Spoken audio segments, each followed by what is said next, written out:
എല്ലാവർക്കും praise the Lord. സങ്കീർത്തനം 91 മുതൽ 16 വരെ. അത്യുനാഥൻ്റെ മറയിൽ വസിക്കുകയും സർവശക്തൻ്റെ നിഴൽക്കീഴിൽ പാർക്കുകയും ചെയ്യുന്നവൻ യഹോവയെക്കുറിച്ച് അവൻ എൻ്റെ സംഗീതം കോട്ടയും ഞാൻ ആശ്രയിക്കുന്നു. എൻ്റെ ദൈവമെന്ന് പറയുന്നു. അവൻ നിന്നെ വേട്ടക്കാരുടെ കെണിയിൽ നിന്നും നാശകാര മഹാമാരിയിൽ നിന്നും വിടുവിക്കും. തൻ്റെ വാൽകൾ കൊണ്ട് അവൻ നിന്നെ മറയ്ക്കും.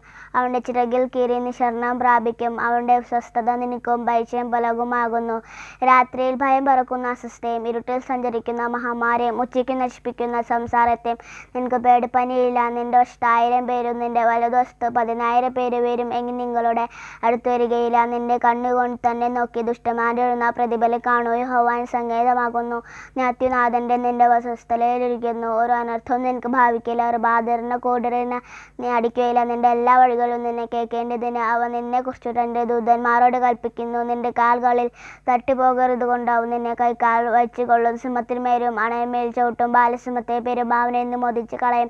അവൻ എന്നോട് പറ്റുകയില്ല. ഞാൻ അവനെ വിടുവിക്കും. അവൻ്റെ നാമത്തെ അറിയാൻ ഞാൻ അവനെ ഉയർത്തും. അവൻ എന്നെ വിളിച്ചപേക്ഷിക്കും. ഞാൻ അവനെ ഉത്തരമരുളും.